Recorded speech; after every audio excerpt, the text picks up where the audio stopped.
What's at stake in this election? We are choosing who we want to lead us in this fight. I know President Trump is a proven leader, a fearless leader, and this country was in a much better place when he was in the Oval Office. In my mind, the choice is clear. But this election, we all get to choose. I know I'm going to choose strength and security. I know I'm going to choose opportunity and prosperity. I know I'm going to choose real American leadership and a real American badass.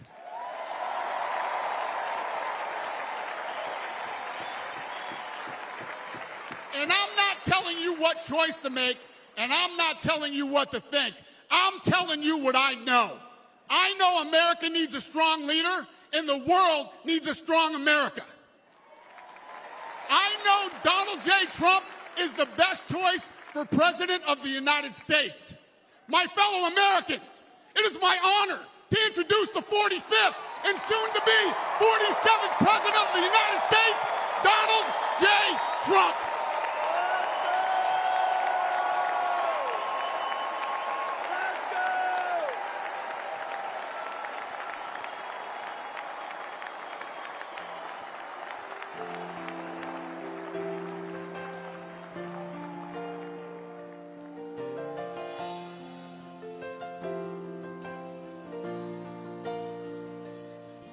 If tomorrow all the things were gone, I'd work for all my life, and I had to start again, just my children and my wife.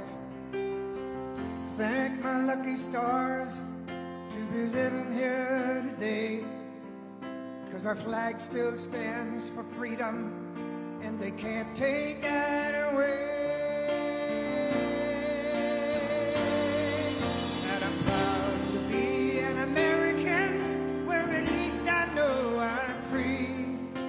I won't forget the men who died, who gave that right to me, and I gladly stand up next to you and defend her still today, 'cause there ain't no doubt I love this land. Sing it. God bless the USA.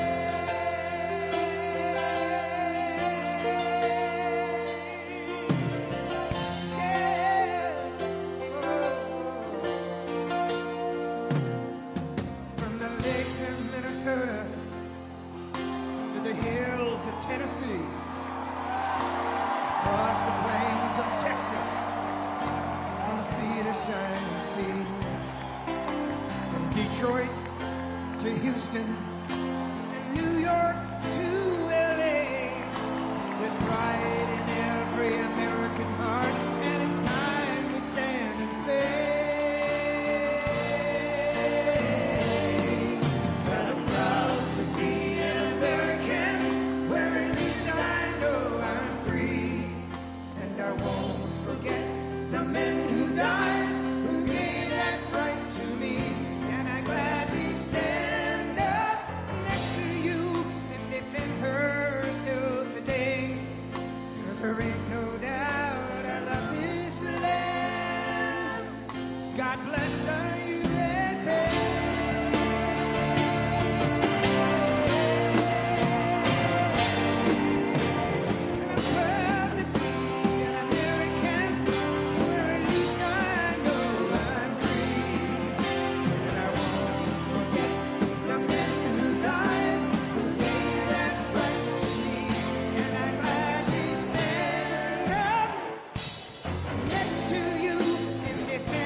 Thank you very much. Thank you very, very much. Wow. And thank you, Dana. Thank you, Kid Rock, sometimes referred to as Bob. And thank you, Lee, right from the beginning. Thank you very much. What a talent. What a beautiful, beautiful soul. Thank you. Friends, delegates, and fellow citizens, I stand before you this evening with a message of confidence, strength, and hope. 4 months from now, we will have an incredible victory, and we will begin the 4 greatest years in the history of our country. Together, we will launch a new era of safety, prosperity, and freedom for citizens of every race, religion, color, and creed. The discord and division in our society must be healed. We must heal it quickly. As Americans, we are bound together by a single fate and a shared destiny. We rise together or we fall apart. I am running to be president for all of America, not half of America, because there is no victory in winning for half of America. So tonight, with faith and devotion, I proudly accept your nomination for President of the United States. Thank you.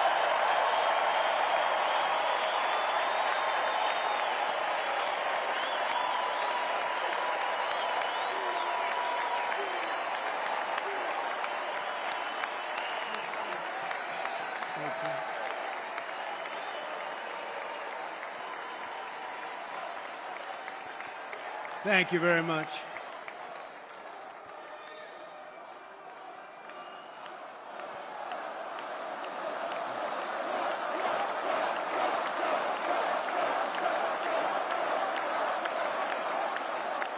Thank you very much. And we will do it right. We're going to do it right. Let me begin this evening by expressing my gratitude to the American people for your outpouring of love and support following the assassination attempt at my rally on Saturday.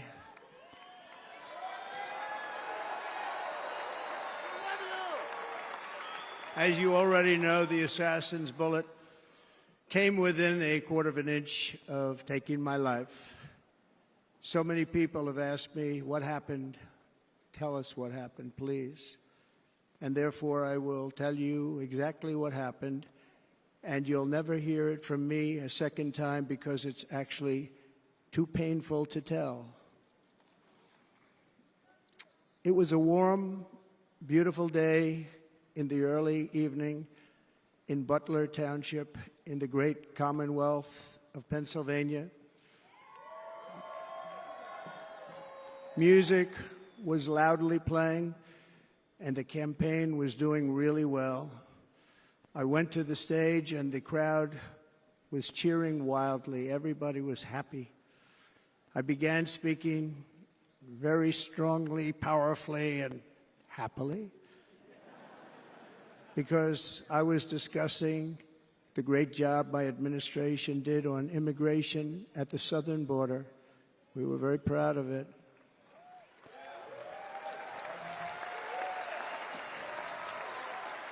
Behind me and to the right was a large screen that was displaying a chart of border crossings under my leadership. The numbers were absolutely amazing. In order to see the chart, I started to, like this, turn to my right and was ready to begin a little bit further turn, which I'm very lucky I didn't do, when I heard a loud whizzing sound and felt something hit me really, really hard on my right ear. I said to myself, wow, what was that? It can only be a bullet. and moved my right hand to my ear, brought it down. My hand was covered with blood, just absolutely blood all over the place. I immediately knew it was very serious, that we were under attack, and in one movement proceeded to drop to the ground. Bullets were continuing to fly as very brave Secret Service agents rushed to the stage, and they really did. They rushed to the stage.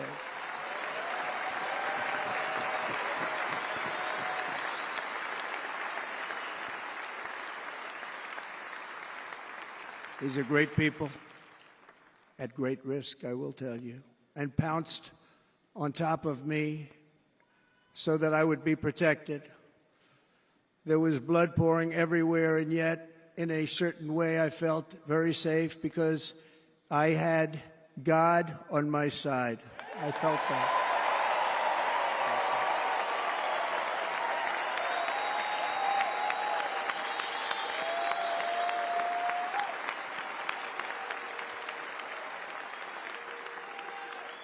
The amazing thing is that prior to the shot, if I had not moved my head at that very last instant, the assassin's bullet would have perfectly hit its mark, and I would not be here tonight. We would not be together. The most incredible aspect of what took place on that terrible evening in the fading sun was actually seen later. In almost all cases, as you probably know, and when even a single bullet is fired, just a single bullet, and we had many bullets that were being fired, crowds run for the exits or stampede, but not in this case. It's very unusual.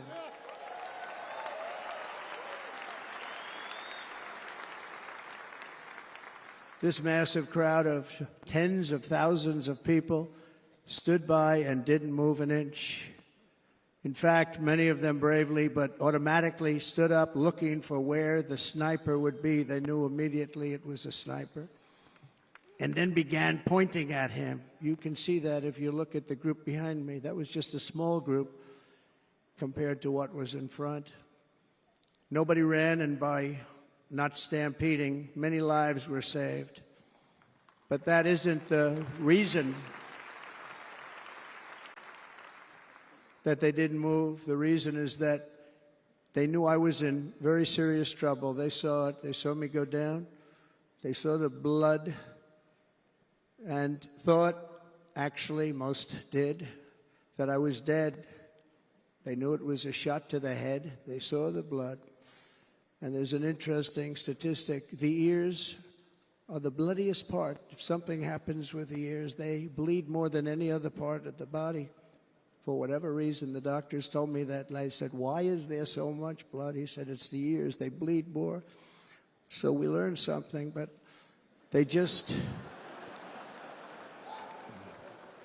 this beautiful crowd, they didn't want to leave me. They knew I was in trouble. They didn't want to leave me. And you can see that love written all over their faces. Incredible people. They're incredible people. Bullets were flying over us, yet I felt serene. But now the Secret Service agents were putting themselves in peril. They were in very dangerous territory. Bullets were flying right over them, missing them by a very small amount of inches. And then it all stopped. Our Secret Service sniper, from a much greater distance and with only one bullet used, took the assassin's life, took him out.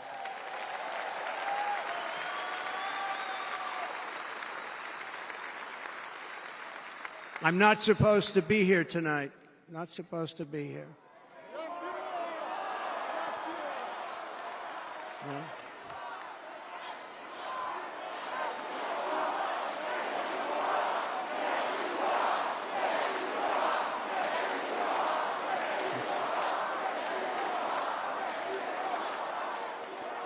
Thank you. But I'm not. And I'll tell you, I stand before you in this arena only by the grace of Almighty God.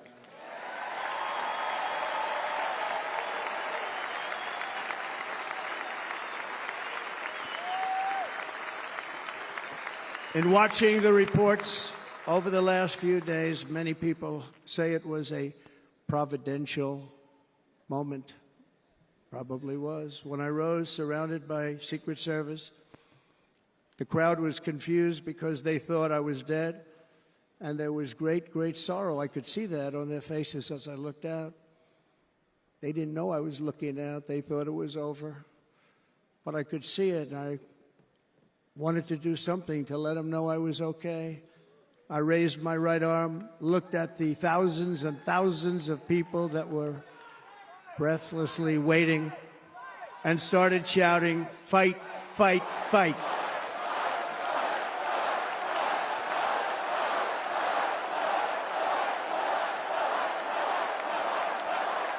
Thank you. Once my clenched fist went up, and it was high into the air. You've all seen that. The crowd realized I was okay and roared with pride for our country like no crowd I have ever heard before. Never heard anything like it. For the rest of my life, I will be grateful for the love shown by that giant audience of patriots that stood bravely on that fateful evening in Pennsylvania. Tragically, the shooter claimed the life of one of our fellow Americans, Corey Comparator. Unbelievable person, everybody tells me. Unbelievable.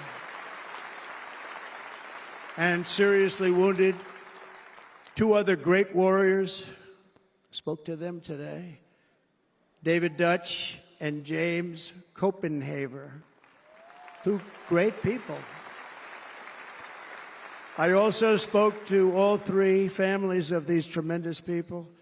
Our love and prayers are with them, and always will be. We're never going to forget them. They came for a great rally. They were serious Trumpsters, I want to tell you. They were serious Trumpsters, and still are. But Corey, unfortunately, we have to use the past tense. He was incredible. He was a highly respected former fire chief, respected by everybody. Was accompanied by his wife, Helen, incredible woman. I spoke to her today, devastated, and two precious daughters. He lost his life selflessly acting as a human shield to protect them from flying bullets. He went right over the top of them and was hit. What a fine man he was.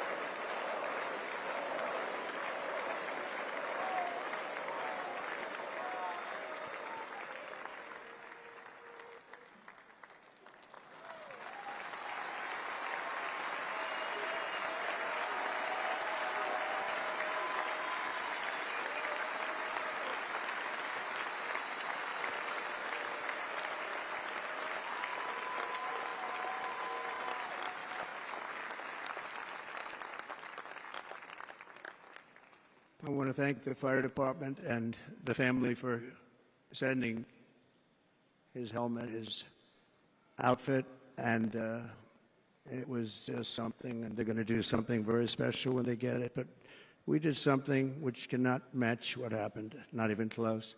But I am very proud to say that over the past few days, we've raised $6.3 million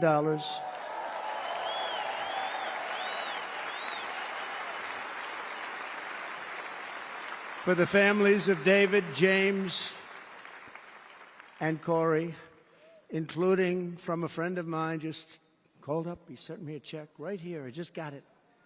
$1 million from Dan Newland. Thank you, Dan. And again, when speaking to the family, I told them, I said, well, I'm going to be sending you a lot of money, but it can't compensate. They all said the same thing. You're right, sir. We appreciate so much what you're doing, but nothing can take the place in the case of Corey. And the other two, by the way, they were very, very seriously injured, but now they're doing very well. They're going to be okay. They're going to be doing very well.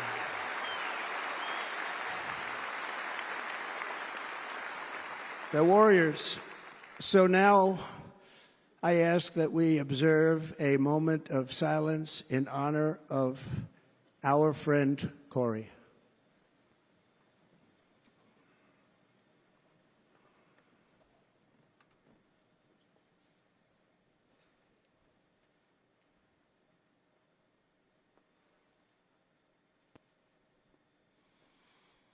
There is no greater love than to lay down one's life for others.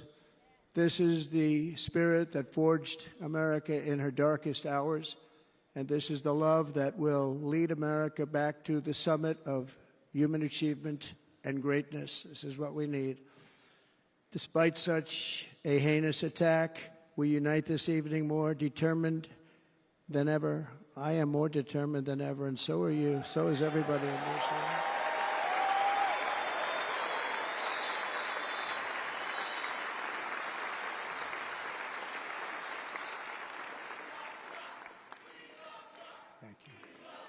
Thank you very much.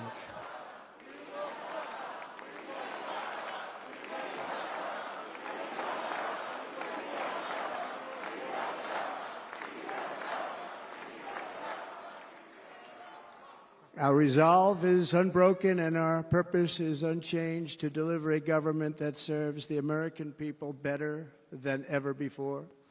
Nothing will stop me in this mission because our vision is righteous and our cause is pure.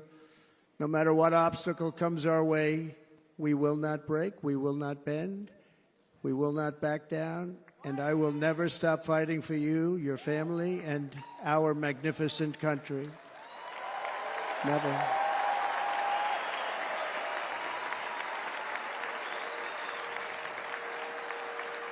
And everything I have to give with all of the energy and fight in my heart and soul, I pledge to our nation tonight. Thank you very much. I pledge that to our nation. We're going to turn our nation around, and we're going to do it very quickly. Thank you.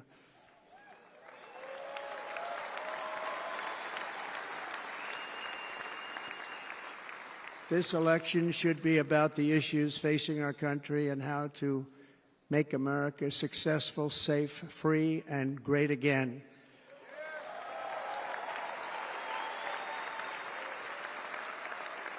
In an age when our politics too often divide us, now is the time to remember that we are all fellow citizens. We are one nation under God, indivisible, with liberty and justice for all.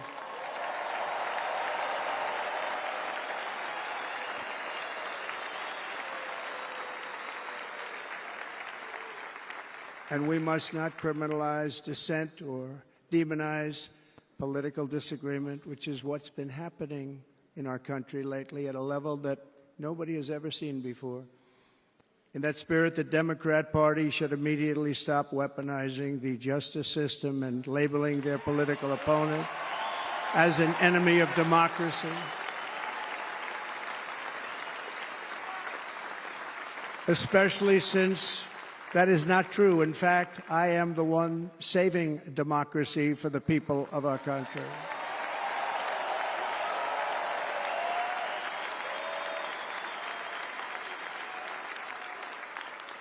And very big news, as you probably just read, on Monday a major ruling was handed down from a highly respected federal judge in Florida, Eileen Cannon, finding that the prosecutor and the fake documents case against me were totally unconstitutional, and the entire case was thrown out of court. With all of that publicity, thrown out of court. If Democrats want to unify our country, they should drop these partisan witch hunts, which I have been going through for approximately 8 years. And they should do that without delay and allow an election to proceed that is worthy of our people. We're going to win it anyway, but worthy of our people. On this journey, I am deeply honored to be joined by my amazing wife, Melania.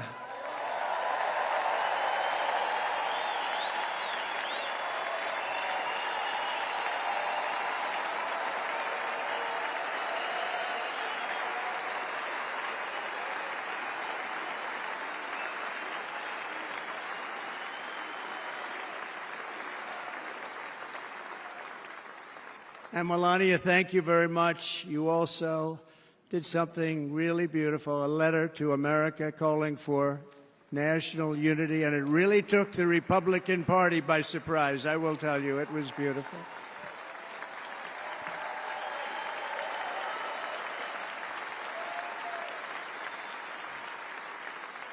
In fact, some very serious people said that we should take that letter and put it as part of the Republican platform. That would be an honor, wouldn't it? Right, Mr. Congressman?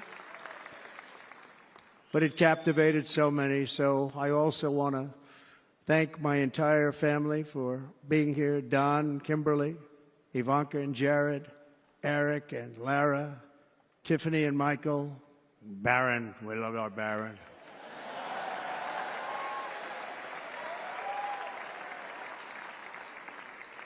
And of course, my 10 wonderful grandchildren. You saw a few of them up there on my lap before.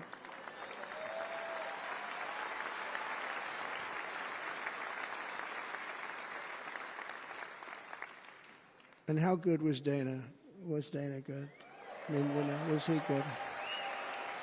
You know, he was on probably the only vacation he's had in about, maybe ever, because he works, but about 10 years with his wife, very far away. I won't tell you where, but very, very far away, beautiful place. And my people called, and he said, "Yeah, I won't be able to do it. This is many, many years. I promised my wife I can't do it." And they came in, they said, "Dana won't be able to do it," because he was my first, second, and third choice. I said, "Well, you know, that's too bad, but I understand he's away, and it's good. It's good for him." And that was it. About 30 minutes later, she came back in, "Sir, Dana just called. He's going to do it." And his wife, she said, "You can't turn him down. You just can't do it. You have to go." That's a good wife.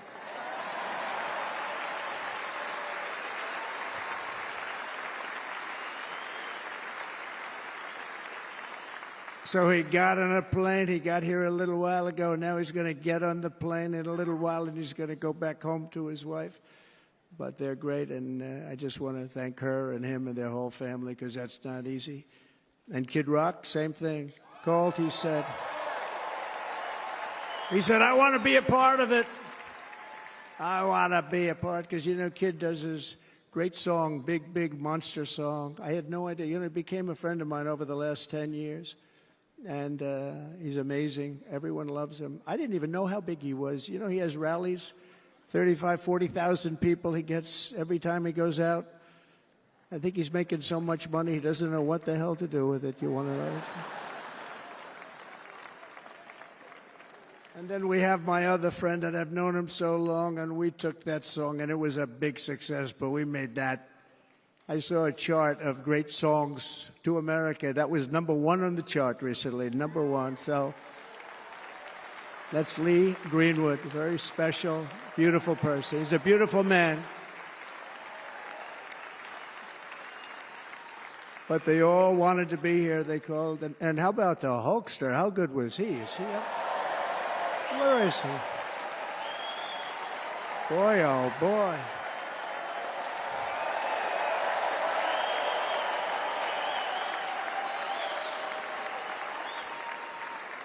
You know, they may call that entertainment. I know about entertainment, but when he used to lift a 350-pound man over his shoulders and then bench press him 2 rows into the audience, I say maybe entertainment, but he is one strong son of a gun. I will tell you, I watched it many times. There aren't a lot of entertainers that can do that, right? You were fantastic. Thank you very much. Followed by Eric. What was that all about? Boy, that was good. I didn't want to really come up here. But he was so great, and he's such a good young man. He went through a lot of trouble, and Don last night was incredible. They went through so much trouble. They got subpoenaed more than any people probably in the history of the United States. Every week they get another subpoena from the Democrats, crazy Nancy Pelosi, the whole thing, just boom, boom, boom. They've got to stop that because they're destroying our country. We have to work on making America great again, not on beating people. And we won. We beat them and all. We beat them on the impeachments. We beat them on indictments. We beat them. But the time that you have to spend, if they would devote that genius to helping our country, we'd have a much stronger and better country.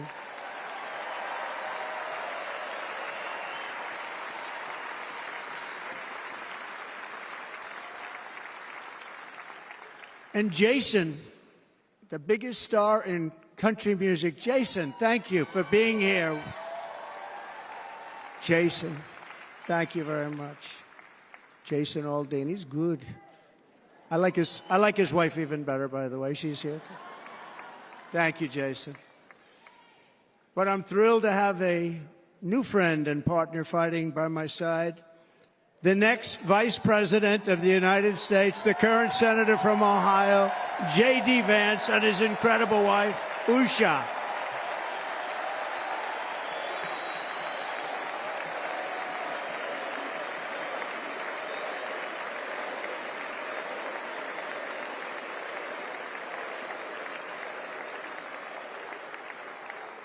He's going to be a great Vice President. He's going to be great. He'll be with this country and with this movement, greatest movement in the history of our country, Make America Great Again. When they criticize it, they say, we're going to try and stop MAGA. I said, MAGA is Make America Great Again. What are you going to stop? There's nothing to stop. Then they say, oh, that's right. It's very tough to fight it. And all of the people that did try and fight it have failed. But he's going to be with us for a long time, and it was an honor to select him. Great, great student at Yale. His wife was a great student at Yale. They met at Yale. These are two smart people. So, JD, you're going to be doing this for a long time. Enjoy the ride.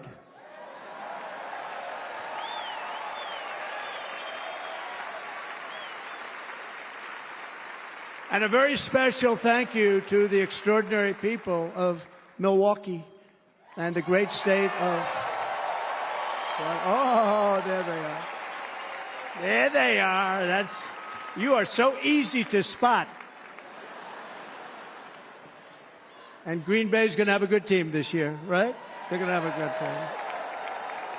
They're going to have a good team. Most of the audience doesn't like it, but it's true. You're going to have a very good team this year. And by the way, Wisconsin, we are spending over $250 million here, creating jobs and other economic development all over the place. So I hope you will remember this in November and give us your vote. I am trying to buy your vote. I'll be honest about that.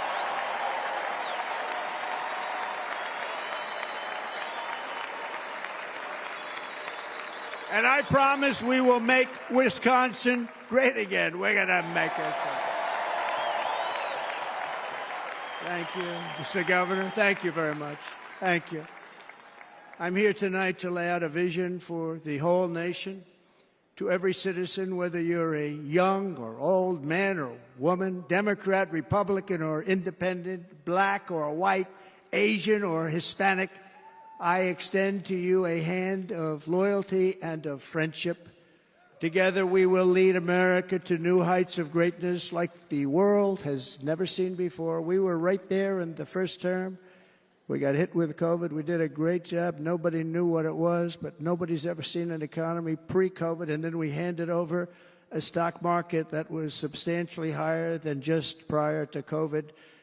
Coming in, did a great job. Never got credit for that. We got credit for the war and defeating ISIS and so many things, the great economy, the biggest tax cuts ever, the biggest regulation cuts ever, the creation of Space Force, the rebuilding of our military. We did so much. We did so much. Right to try. Right to try is a big deal. We got right to try. They were trying to get that for 52 years. Somebody's terminally ill, and hopefully there's nobody in this audience, but it does happen a lot. They're terminally ill and they can't use our new space-age drugs and other things that we are way ahead. We have the greatest doctors in the world, the greatest laboratories in the world, and you can't do it. They've been trying to get that approved for 52 years. Wasn't that easy? The insurance companies didn't want to do it. They didn't want the risk. The labs didn't want to do it because if it didn't work, people are pretty far down the line toward death. They didn't want to do it. The doctors didn't want to have it on their records, so I got everybody into an office. 52 years they tried. Sounds simple, but it's not. And I got them to agree that somebody that needs it will, instead of going to Asia or Europe or someplace, or if you have no money, going home and dying, just die. We got them to sign an agreement, agree to it, where they're not going to sue anybody. They're going to get all of this stuff. They're going to get it really fast. And what's happened is we're saving thousands and thousands of lives. It's incredible. Right to try. It's a great feeling. Under our leadership, the United States will be respected again. No nation will question our power. No enemy will doubt our might.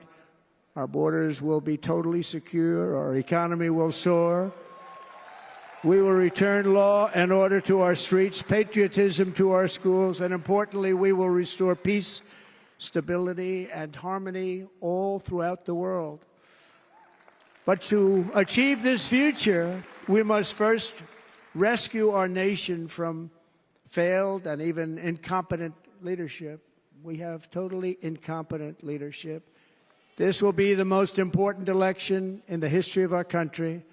Under the current administration, we are indeed a nation in decline. We have an inflation crisis that is making life unaffordable, ravaging the incomes of working and low-income families, and crushing, just simply crushing our people like never before. They've never seen anything like it. We also have an illegal immigration crisis, and it's taking place right now as we sit here in this beautiful arena. It's a massive invasion at our southern border that has spread misery, crime, poverty, disease, and destruction to communities all across our land. Nobody's ever seen anything like it. Then there's an international crisis, the likes of which the world has seldom been part of. Nobody can believe what's happening. War is now raging in Europe and the Middle East. A growing specter of conflict hangs over Taiwan, Korea, the Philippines, and all of Asia. And our planet is teetering on the edge of World War III. And this will be a war like no other war because of weaponry. The weapons are no longer army tanks going back and forth shooting at each other. These weapons are obliteration. It's time for a change. This administration can't come close to solving the problems. We're dealing with very tough, very fierce people. They're fierce people. And we don't have fierce people. We have people that are a lot less than fierce, except when it comes to cheating on elections and a couple of other things. Then they're fierce. Then they're fierce. So tonight, I make this pledge to the great people of America. I will end the devastating inflation crisis immediately, bring down interest rates, and lower the cost of energy. We will drill, baby, drill.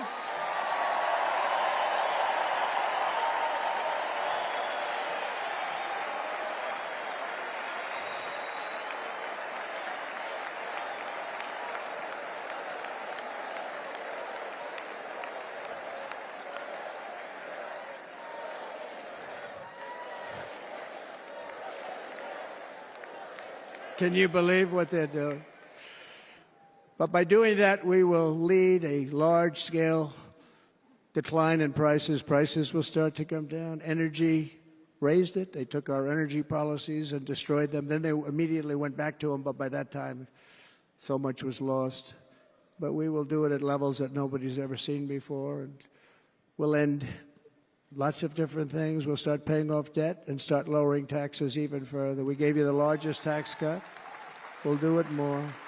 You know, people don't realize I brought taxes way down, way down, and yet we took in more revenues the following year than we did when the tax rate was much higher. Most people said, how did you do that? Because it was incentive. Everybody was coming to the country. They were bringing back billions and billions of dollars into our country. The companies made it impossible to bring it back. The tax rate was too high, and the legal complications were far too great. I changed both of them, and hundreds of billions of dollars by Apple and so many other companies were brought back into our nation, and we had an economy the likes of which no nation had ever seen. China, we were beating them at levels that were incredible. And they know it. They know it. We'll do it again, but we'll do it even better. I will end the illegal immigration crisis by closing our border and finishing the wall, most of which I've already built.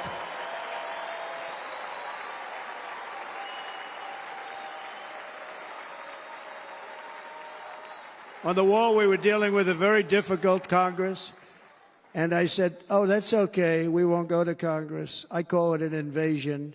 We gave our military almost $800 billion.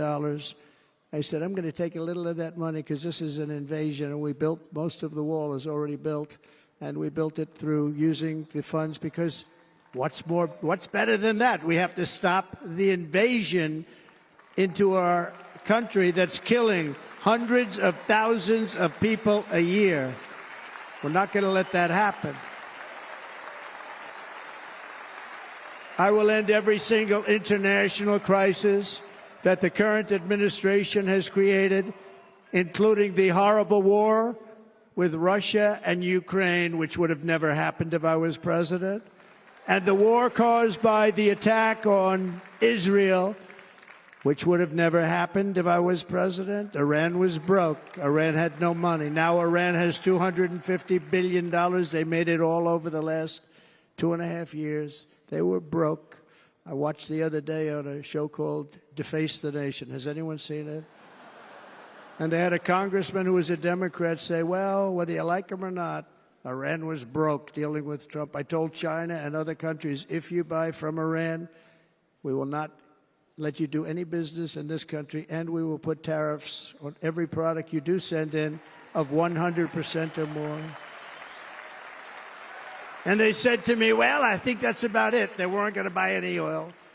And they were ready to make a deal. Iran was going to make a deal with us. And then we had that horrible, horrible result that we'll never let happen again. The election result, we're never going to let that happen again. They used COVID to cheat. We're never going to let it happen again. And they took off all the sanctions, and they did everything possible for Iran. And now Iran is very close to having a nuclear weapon, which would have never happened. This is a shame what this administration, the damage that this administration has done. And I say it often, if you took the 10 worst presidents in the history of the United States, think of it, the 10 worst, added them up, they will not have done the damage that Biden has done. Only going to use the term once. Biden. I'm not going to use the name anymore, just one time. The damage that he's done to this country is unthinkable. It's unthinkable. Together we will restore vision, strength, competence, and we're going to have a thing called common sense making most of our decisions, actually. It's all common sense. Just a few short years ago, under my presidency, we had the most secure border and best economy in the history of our country, in the history of the world. We had the greatest economy in the history of the world. We had never done anything like it. We were beating every country, including China, by leaps and bounds. Nobody had seen anything like it.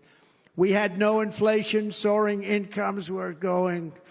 Nobody can believe it. You can't believe what happened 4 years ago is happening now in reverse. And the world was at peace. Inflation has been a killer for our country. No matter what you make it, it doesn't matter because inflation is eating you alive. People that were putting away money, they were making great wages, the highest they've ever made, but they were putting away a lot of money. Now they are just being destroyed. They're not putting away anything. They're barely living. They're going into savings accounts.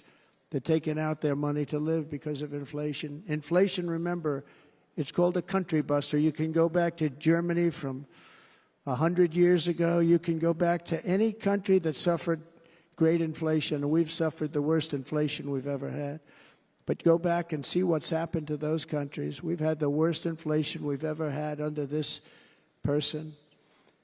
But in less than 4 years, our opponents have turned incredible success into unparalleled tragedy and failure. It's been a tremendous failure. Today, our cities are flooded with illegal aliens. Americans are being squeezed out of the labor force and their jobs are taken. And by the way, you know who's taking the jobs that are created? 107% of those jobs are taken by illegal aliens. And you know who's being hurt the most by millions of people pouring into our country? The black population and the Hispanic population, because they're taking the jobs from our black population, our Hispanic population, and they're also taking them from unions. The unions are suffering because of it. Thank you. Thank you. I like you too. Thank you very much. Inflation has wiped out the life savings of our citizens and forced the middle class into a state of depression and despair. That's what it is. It's despair and depression. We cannot and will not let this continue. Less than 4 years ago, we were a great nation, and we will soon be a great nation again. We're going to be a great nation again.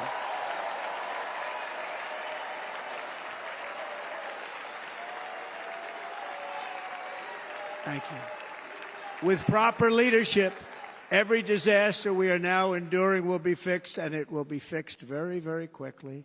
So tonight, whether you've supported me in the past or not, I hope you will support me in the future, because I will bring back the American dream. That's what we're going to do. You don't even hear about the American dream anymore.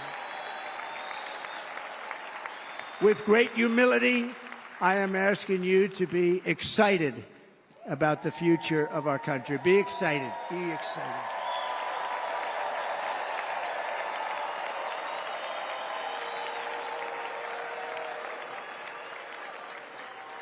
And by the way, the news reports, look at all of those big networks. Look at them. They're all here.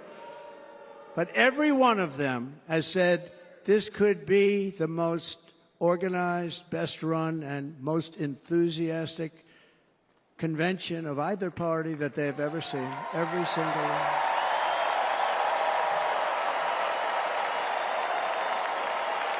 And it's true. It's true. And there's love in the room. There's great love in the room.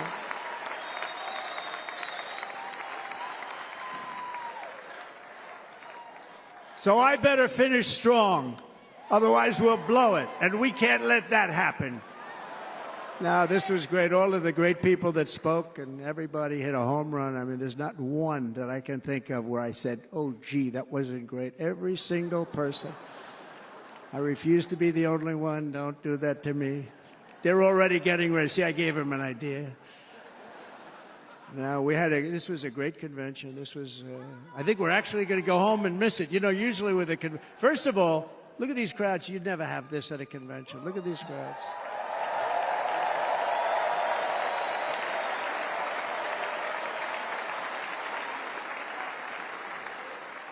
Love. It's about love. This week, the entire Republican Party has formally adopted an agenda for America's renewal, and you saw that agenda. And it's very short compared to the long, boring, meaningless agendas of the past, including the Democrats. They write these things that are hundreds of pages long, and they never read them after they're done. In their case, fortunately, they don't read them because they're pretty bad. It's a series of bold promises that we will swiftly implement when you give us a Republican House And Mr. Speaker, thank you very much. We have our great Speaker of the House with us tonight. Mr. Speaker, thank you very much. Thank you.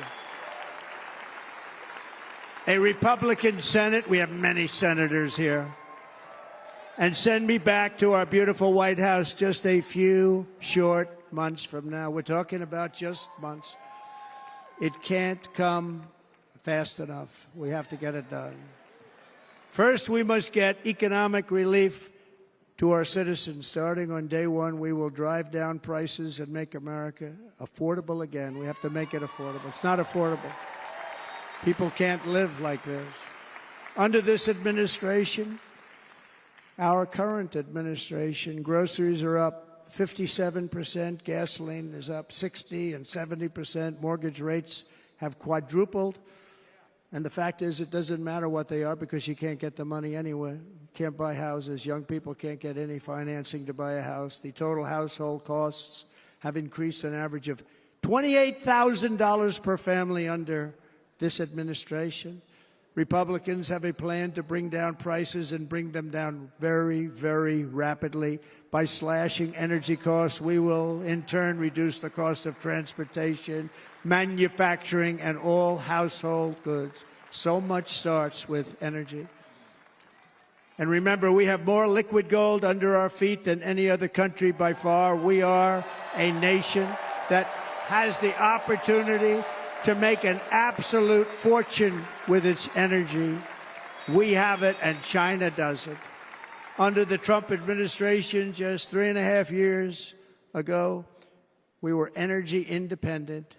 But soon we will actually be better than that. We will be energy dominant and supply not only ourselves, but we will supply the rest of the world with numbers that nobody has ever seen, and we will reduce our debt, $36 trillion. We will start reducing that, and we will also reduce your taxes still further. Next, and by the way, they want to raise your taxes 4 times, think of it. And all my life I grew up watching politicians. I always loved politics, I guess. I was on the other side. I'd watch and they were always talking about, we will give you a tax cut. We will give you a tax cut. My whole life I was watching, I will give you a tax cut, right, Mr. Congressman? That's all they talked about. This is the only administration that said, we're going to raise your taxes by 4 times what you're paying now, and people are supposed to vote for them? I've never heard it. You're paying too much. We're going to reduce your taxes still further. We gave you the biggest one, as I said. We're going to give you more, and it's going to lead to tremendous growth. We want growth in our country. That's what's going to pay off our debt.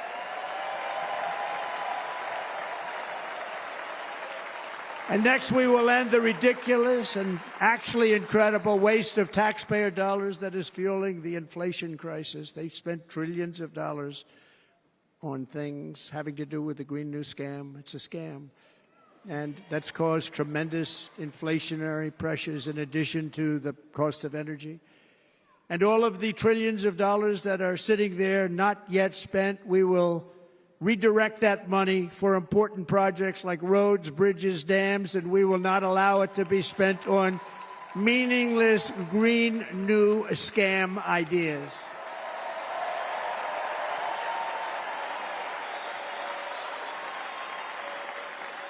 And I will end the electric vehicle mandate on day one.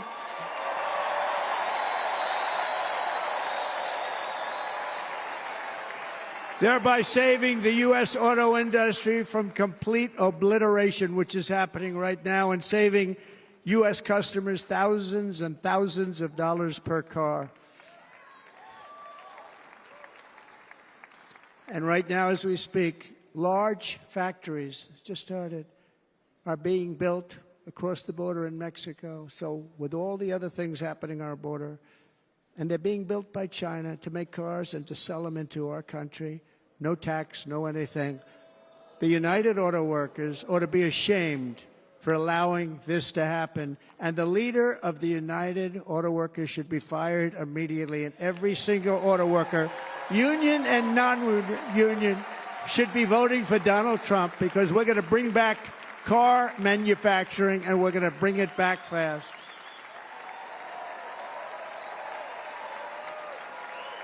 They're building some of the largest auto plants anywhere in the world. Think of it, in the world. We're going to bring it back. We're going to make them. We don't mind that happening, but those plants are going to be built in the United States, and our people are going to man those plants.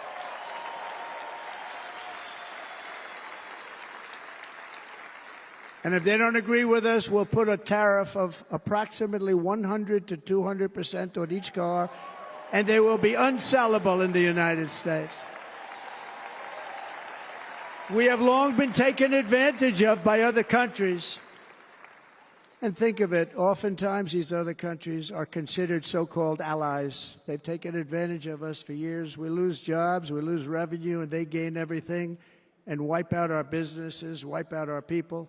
I stopped it for 4 years. I stopped it, and we're really ready to make changes like nobody had seen before. And remember, USMCA, I got rid of NAFTA, the worst trade deal ever made, and replaced it with USMCA, which is, they say, the best trade deal ever made. Actually, probably the best trade deal was the deal I made with China, where they buy $50 billion worth of our product. They were buying nothing. They buy $50 billion worth. They had to. But I don't even talk about it because of COVID. I don't even mention it, frankly, because of what happened with the China virus.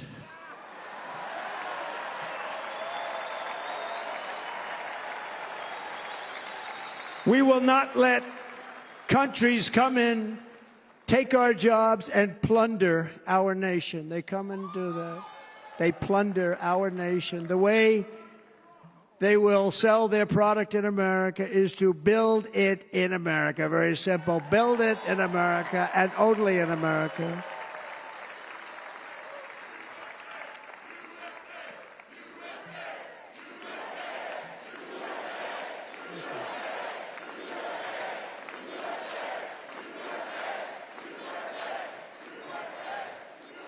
And this very simple formula, and Congress has to go along with us, and they will.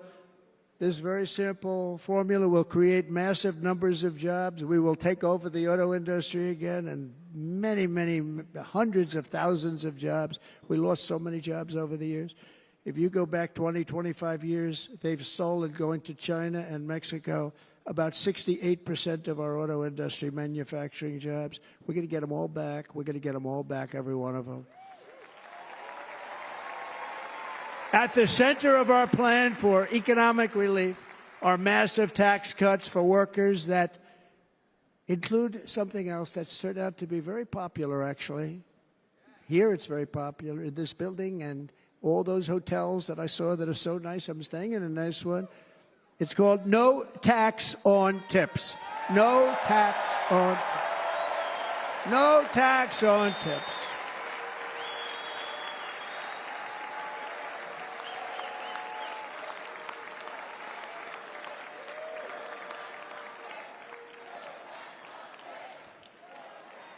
I got that by having dinner recently in Nevada, where we're leading by about 14 points. Hello. I'll see you there very soon, everybody. And we're having dinner at a beautiful restaurant in the Trump building on the Strip, and it's a great building, and the waitress comes over. How's everything going? A really nice person. How's everything? Oh, sir, it's so tough. The government's after me all the time on tips, tips, tips. I said, well, they give you cash. Would they be able to find him? She said, actually, and I didn't know this, she said, very little cash is given. It's all put right on the check. And they come in and they take so much of our money, it's just ridiculous, and they don't believe anything we say. And they've just hired, as you know, 88,000 agents to go after them even more. And I said, this shows the level of my, most people go out, they hire consultants, they pay them millions of dollars. But I said to her, let me just ask you a question. Would you be happy if you had no tax on tips? She said, what a great idea. I got my information from a very smart waitress. That's better than spending millions of dollars. And everybody loves it. Waitresses and caddies and drivers and everybody. It's a large group of people that are being really hurt badly. They make money. Let them keep their money. I'm going to protect Social Security and Medicare. Democrats are going to destroy Social Security and Medicare because all of these people, by the millions they're coming in, they're going to be on Social Security and Medicare and other things, and you're not able to afford it. They are destroying your Social Security and your Medicare. Under my plan, incomes will skyrocket, inflation will vanish completely, jobs will come roaring back, and the middle class will prosper like never, ever before, and we're going to do it very rapidly.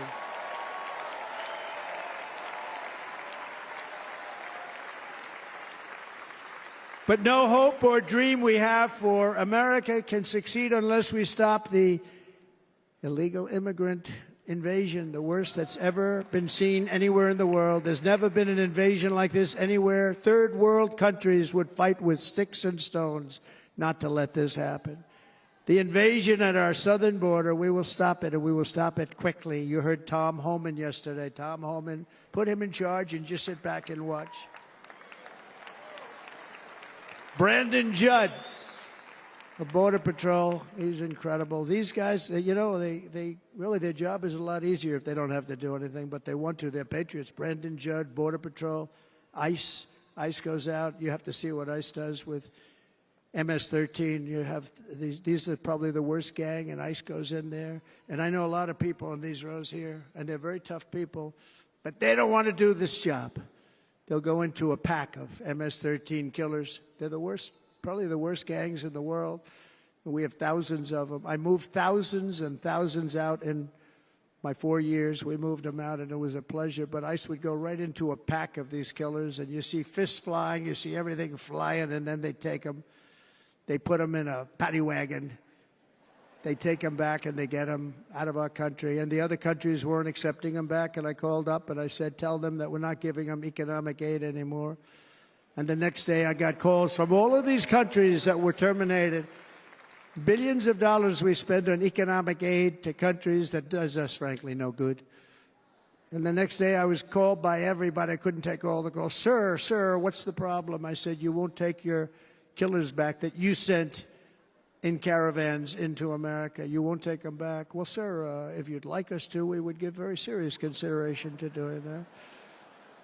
And within 24 hours, they were being taken back. For years and years, when I first came in, they said President Obama tried to get him to go back, and they wouldn't accept him. They'd put planes on the runway so you couldn't leave the plane. They'd close the road so you couldn't take the buses. They'd all have to turn back. As soon as I said no more economic aid of any kind to any country that does that, they called back and they said, sir, it would be our great honor to take MS-13. We love them very much. We love them very much, sir. We'll take them back. At the heart of the Republican platform is our pledge to end this border nightmare and fully restore the sacred and sovereign borders of the United States of America, and we're going to do that on day one.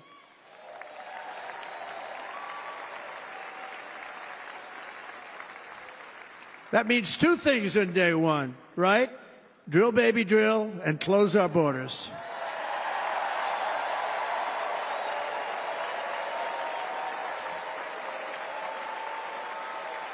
And by the way, and I think everybody as a Republican, as a patriot in this room, and most Democrats, we want people to come into our country, but they have to come into our country legally. Legally. Less than 4 years ago, I handed this administration the strongest border in American history. But you can see on the chart that saved my life, that was the chart that saved my life. I said, look it, I'm so proud of it. I think it's one of the greatest, it was done by the Border Patrol, one of the greatest charts I've ever seen. It showed everything just like that. You know the chart. Oh, there it is. That's pretty good. Wow. Last time I put up that chart, I never really got to look at it. But without that chart, I would not be here today.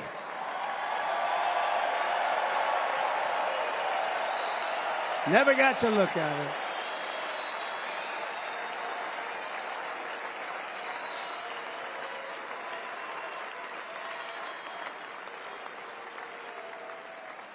I said, you got to see this chart. I was so proud of it. And by the time I got to there, I never got to see it that day. But I'm seeing it now, and I was very proud. And if you look at the arrow in the bottom, that's the lowest level, the one on the bottom, heavy red arrow. That's the lowest level of illegal immigrants ever to come into our country in recorded history, right there. Right there. And that was my last week in office. And then you see what happened after I left. Look at the rest. And if you go out a little bit further, it's getting to be a little bit old, but I love it anyway, right? But you can go much higher with those numbers. Look what happened right after that. The invasion began. We had the opposite. We stopped the invasion. But the invasion that we stopped was peanuts by comparison to what happened after I left. Look at what happened after I left. They took over our country. We ended all catch and release. We shut down asylum fraud. We stopped human trafficking and forged historic agreements to keep illegal aliens on foreign soil. We want them to stay on their soil. Under the Trump administration, if you came in illegally, you were apprehended immediately and you were deported. You went right back.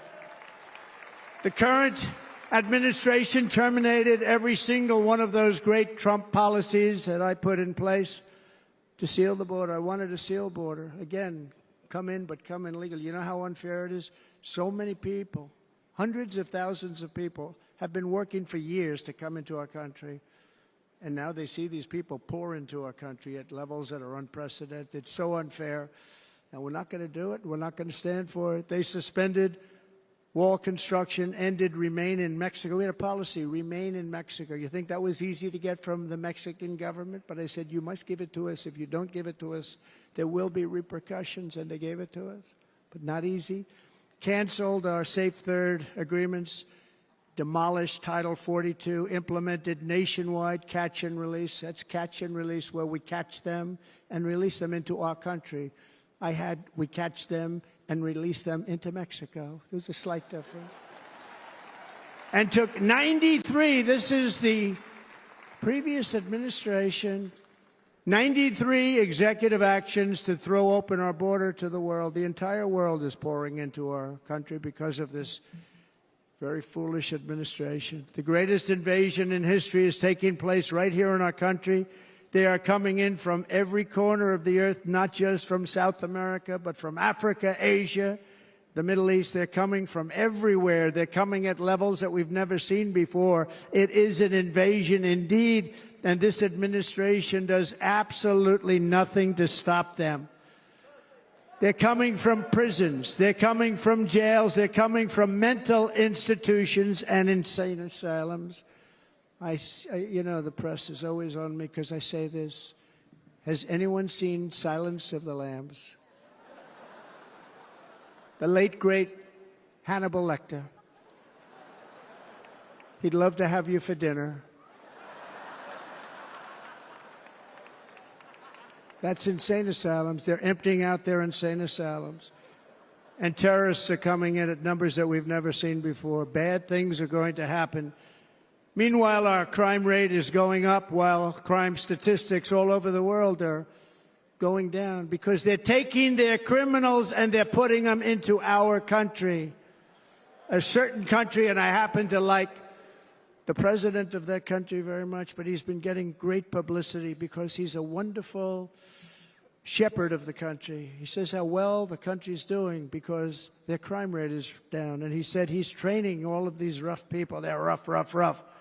He's training them. And I've been reading about this for 2 years. I think, oh, that's wonderful. Let's take a look at it. But then I realized he's not training them. He's sending all of his criminals, his drug dealers, his people that are in jails, he's sending them all to the United States. And he's different in that he doesn't say that. He's trying to convince everybody what a wonderful job he does in running the country. Well, he doesn't do a wonderful job. And by the way, if I ran one of the countries, many countries from all over, I would be worse than any of them. I would have had the place totally emptied out already.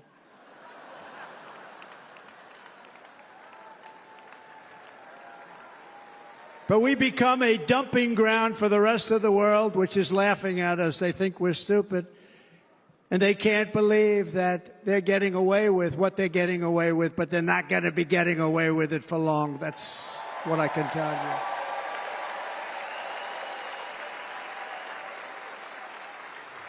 In Venezuela, Caracas, high crime. Caracas, Venezuela, really a dangerous place, but not anymore.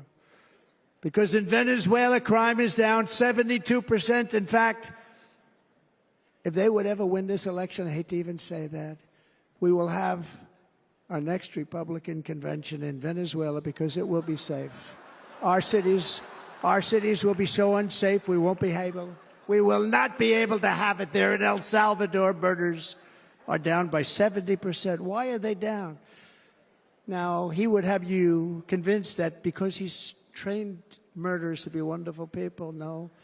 They're down because they're sending their murderers to the United States of America. This is going to be very bad. And bad things are going to happen, and you're seeing it happen all the time. That's why, to keep our families safe, the Republican platform promises to launch the largest deportation operation in the history of our country. Even larger than that of President Dwight D. Eisenhower from many years ago. You know, he was a moderate, but he believed very strongly in borders. He had the largest deportation operation we've ever had. Just recently, I spoke to the grieving mother of Jocelyn Nungary, a wonderful woman, a precious 12-year-old girl from Houston who last month was tied up, assaulted, and strangled to death after walking to the convenience store just a block away from her house. Her body was dumped near the side of the road in a shallow creek, found by some onlookers who couldn't believe what they had witnessed. Charged with Jocelyn's heinous murder are 2 illegal aliens from Venezuela who came across our border, were in custody, and were then released into the country by this horrible, horrible administration that we have right now. I also met recently with the heartbroken mother and sister of Rachel Morin. Rachel was a 37-year-old mom of 5 beautiful children who was brutally raped and murdered while out on a run. She wanted to keep herself in good shape. It was very important to her. She was murdered. The monster responsible first killed another woman in El Salvador before he was led into America by the White House. This White House let them in. He then attacked a 9-year-old girl and her mother in a home invasion in Los Angeles before murdering Rachel in Maryland. Traveled all throughout the country, doing tremendous damage. Rachel's mother will never be the same. I spent time with her. She will never be the same. I've also met with the wonderful family of Laken Riley, the brilliant 22-year-old nursing student. She was so proud of being first in her class, who was out for a jog on the campus of the University of Georgia when she was assaulted, beaten, and horrifically killed. Yet another American life was stolen by a criminal alien set free by this administration. And these were incredible people we're talking about. These were incredible people who died. Tonight, America, this is my vow. I will not let these killers and criminals into our country.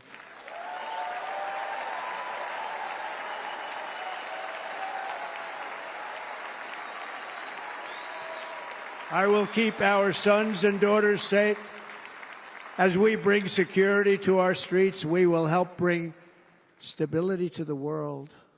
I was the first president in modern times to start no new wars. You know, we were the toughest. We were the most respected.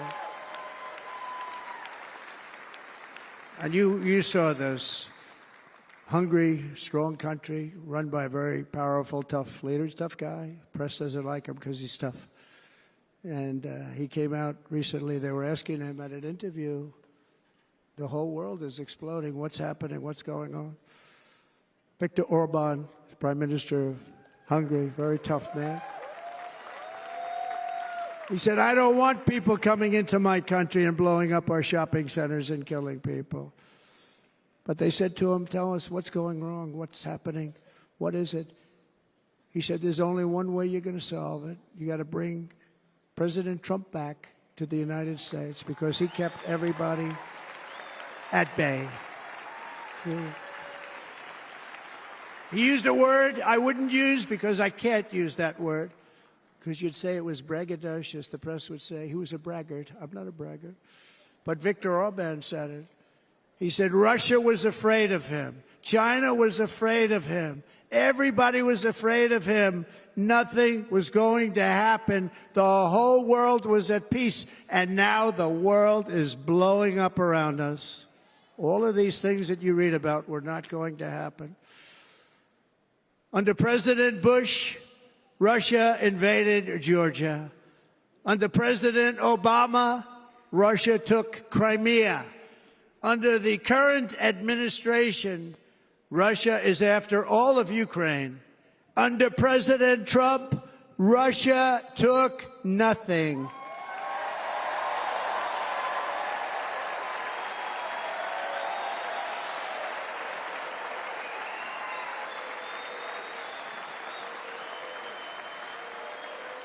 We defeated 100% of ISIS in Syria and Iraq, something that was said to take 5 years, sir. It'll take 5 years, sir. We did it in a matter of a couple of months. We have a great military. Our military is not woke. It's just some of the fools on top that are woke.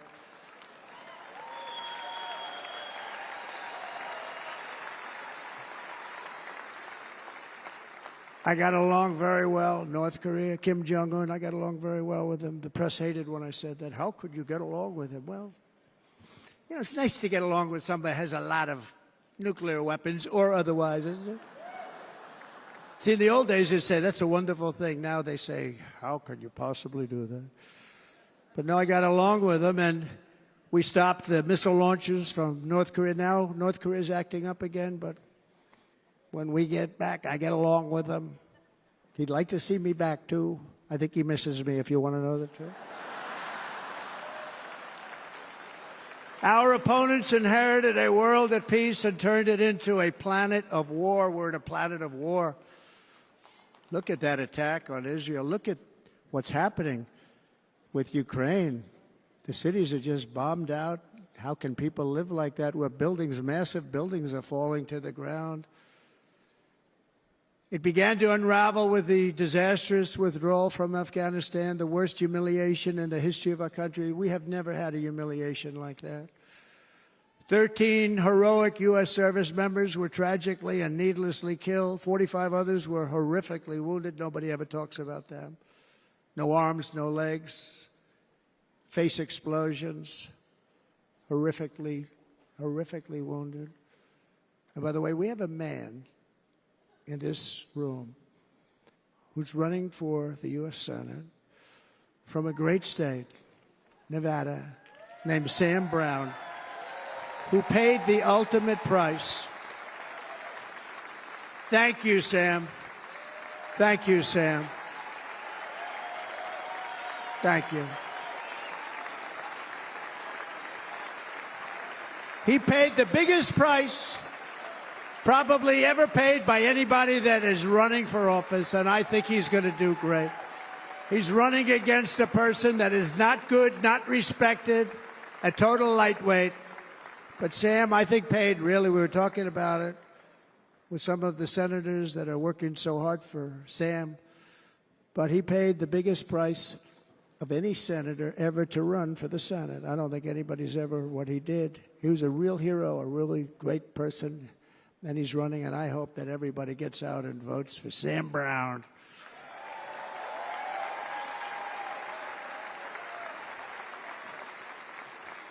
And we also left behind $85 billion worth of military equipment, along with many American citizens were left behind. Many, many American citizens, emboldened by that disaster. Russia invaded Ukraine. They saw this group of people that were incompetent. We took the soldiers out first. No, we're going to take the soldiers out second. If they would have followed my plan, we had a great plan. But the plan only kicked in if they did everything perfectly. And they weren't doing things perfectly, so we said it doesn't kick in. You know, 18 months in Afghanistan, we didn't have one, so they were killing them left and right, snipers. And I spoke to the head of the Taliban. You've heard this story. Abdul, still there, still the head of the Taliban. The press got on me. Why would you speak to him? I said, because that's where the killing is. I don't have to speak to somebody that has nothing to do with it. And I told him, don't ever do that. Don't ever do that again. Don't ever, ever do that again. You've got to stop. Because during the Obama administration, many great people and soldiers, but a lot of soldiers were being killed from long distance. I said, if you keep doing that, you're going to be hit harder than anybody's ever been hit by a country before.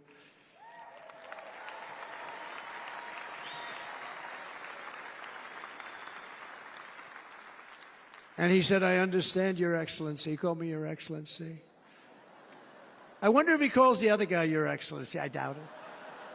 The other guy gave him everything. I mean, what kind of a deal was that? He walked out, gave him everything. Do you know that right now Afghanistan is one of the largest sellers of weapons in the world? They're selling the brand new, beautiful weapons that we gave them.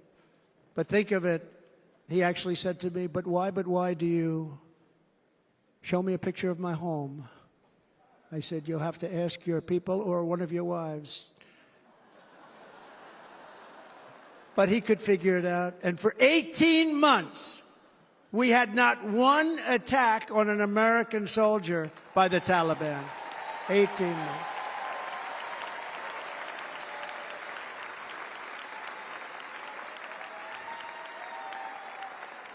And then we had that horrible day where soldiers were killed. I was not there because of a ridiculous election. But we had that horrible attack.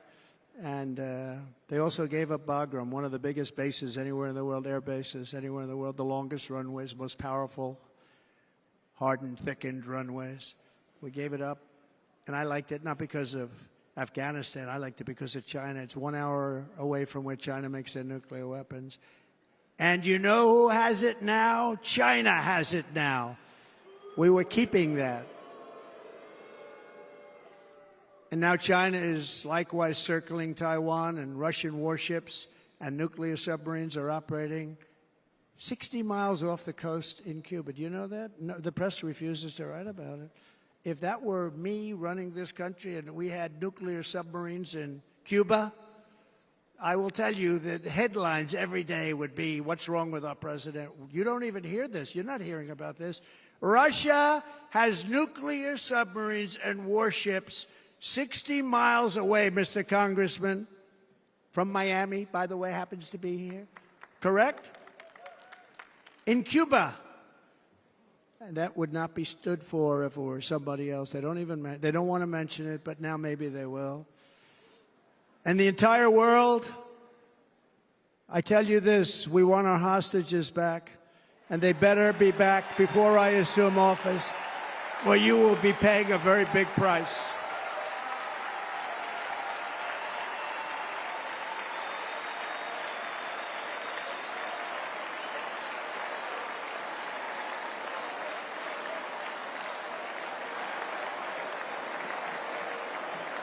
With our victory in November, the years of war, weakness, and chaos will be over. I don't have wars. I had no wars other than ISIS, which I defeated, but that was a war that was started. We had no wars. I could stop wars with a telephone call.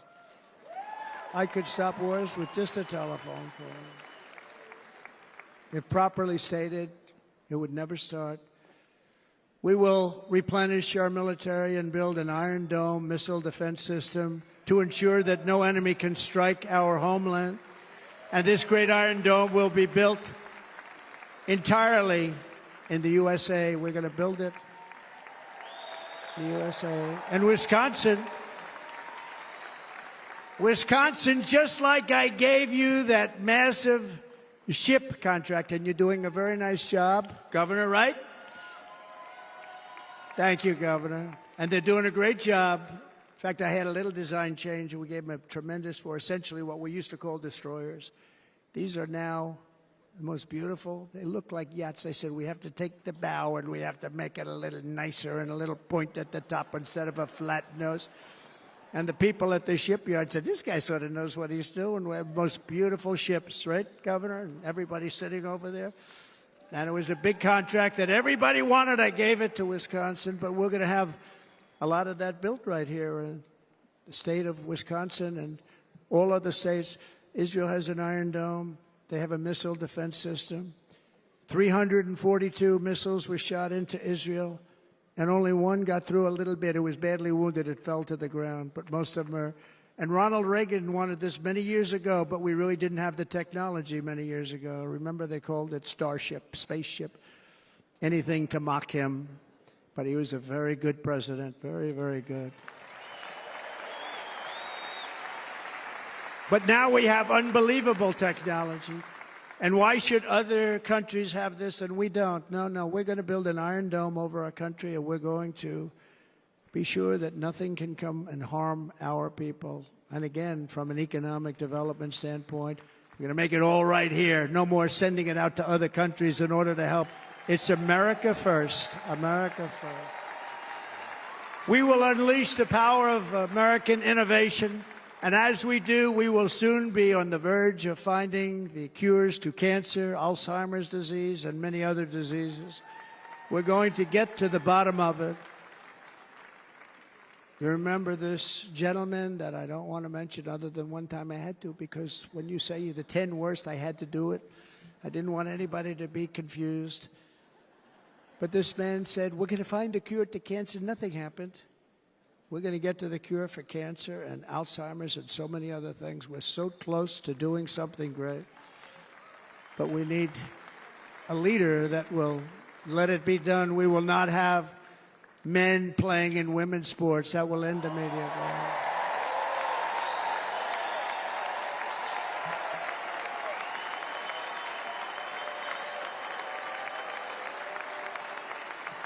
And we will restore and renovate our nation's once great cities, making them safe, clean, and beautiful again. And that includes our nation's capital, which is a horrible killing field. So many things. They leave from Wisconsin. They go to look at the Washington Monument. They end up getting stabbed, killed, or shot. We will be very soon very proud of our capital, again, Washington, D.C.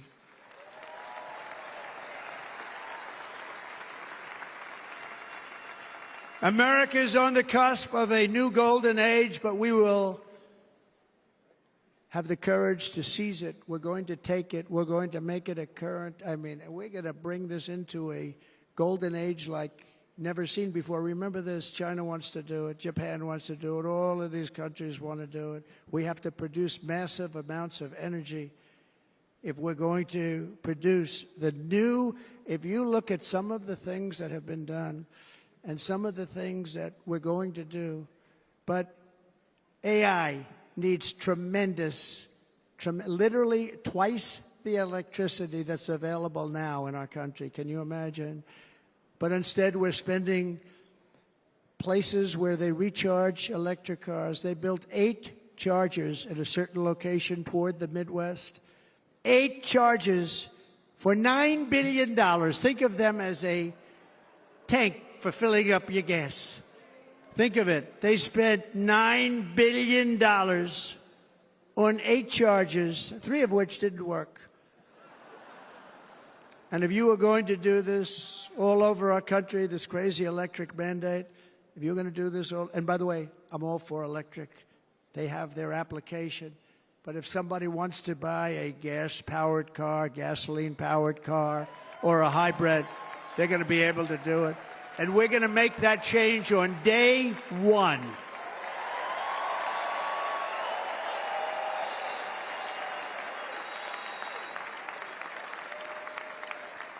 So to conclude, just a few short days ago, my journey with you nearly ended. We know that.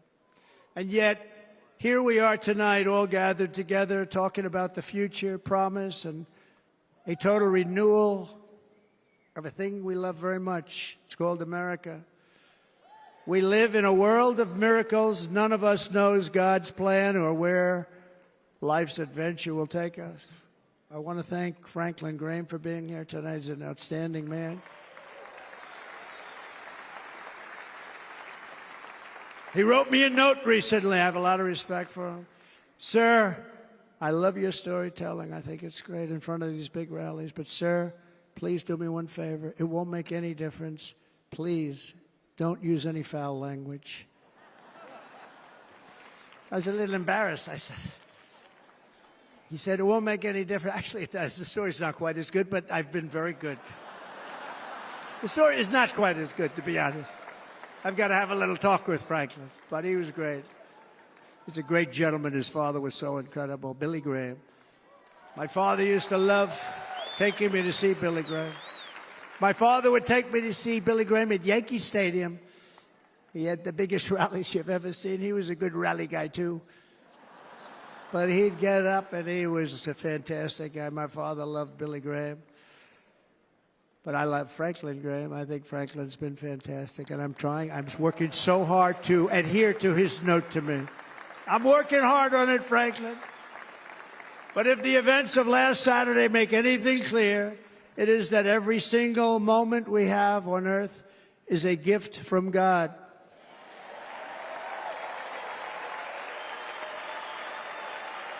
We have to make the most of every day for the people and for the country that we love. The attacker in Pennsylvania wanted to stop our movement, but the truth is the movement has never been about me. It has always been about you. It's your movement. It's the biggest movement in the history of our country by far. Can't be stopped. It can't be stopped. It has always been about the hardworking, patriotic citizens of America. For too long, our nation has settled for too little. We settled for too little. We've given everything to other nations, to other people. You have been told to lower your expectations and to accept less for your families. I am here tonight with the opposite message. Your expectations are not big enough. They're not big enough.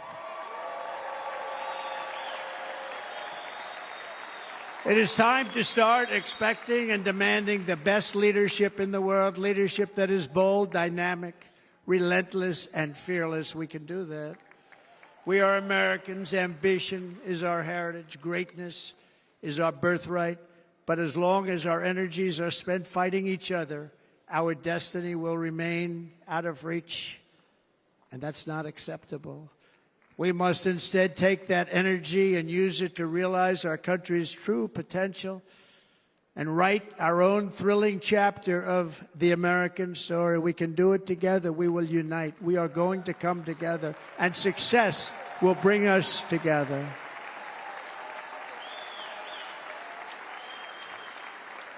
It is a story of love, sacrifice, and so many other things. And remember the word, devotion. It's unmatched devotion. Our American ancestors crossed the Delaware, survived the icy winter at Valley Forge, and defeated a mighty empire to establish our cherished republic. They fought so hard, they lost so many. They pushed thousands and thousands of miles across a dangerous frontier, taming the wilderness to build a life and a magnificent home for their family. They packed their families into covered wagons, trekked across hazardous trails, scaled towering mountains, and braved rivers and rapids to stake their claim on the wide-open, new, and very beautiful frontier. When our way of life was threatened, American patriots marched onto the battlefield, raced into enemy strongholds, and stared down death and stared down those enemies to keep alive the flame of freedom. At Yorktown, Gettysburg, and Midway, they joined the roll call of immortal heroes. So many heroes, so many great, great people. And we have to cherish those people. We can't forget those people. We have to cherish those people.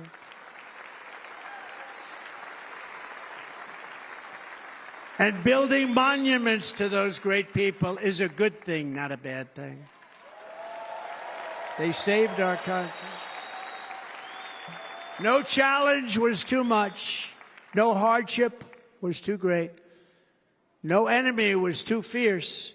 Together, these patriots soldiered on and endured, and they prevailed because they had faith in each other, faith in their country, and above all, they had faith in their God.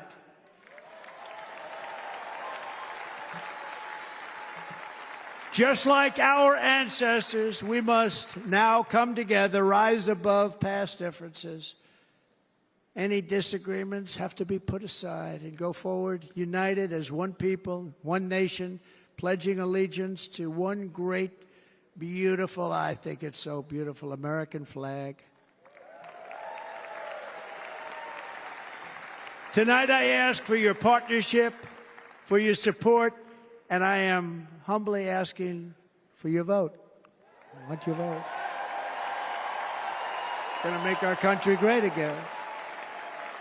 Every day I will strive to honor the trust you have placed in me, and I will never, ever let you down. I promise that. I will never let you down.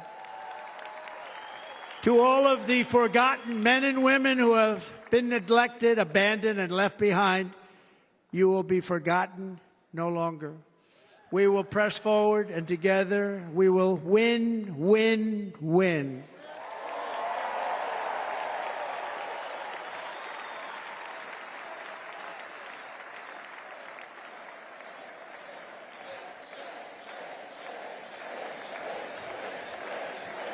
Win, win, win, win, win, win. Nothing will sway us, nothing will slow us, and no one will ever stop us. No matter what dangers come our way, no matter what obstacles lie in our path, we will keep striving toward our shared and glorious destiny, and we will not fail. We will not fail. Together we will save this country, we will restore the republic, and we will usher in the rich and wonderful tomorrows that our people so truly deserve.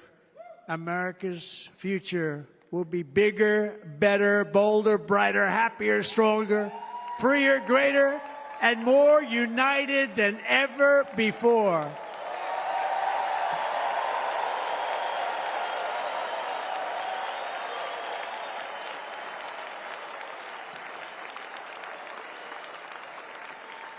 And quite simply put, we will very quickly make America great again. Thank you very much. Thank you very much, Wisconsin. God bless you. God bless you, Wisconsin, and God bless the United States of America, our great country. Thank you very much, everybody. Thank you.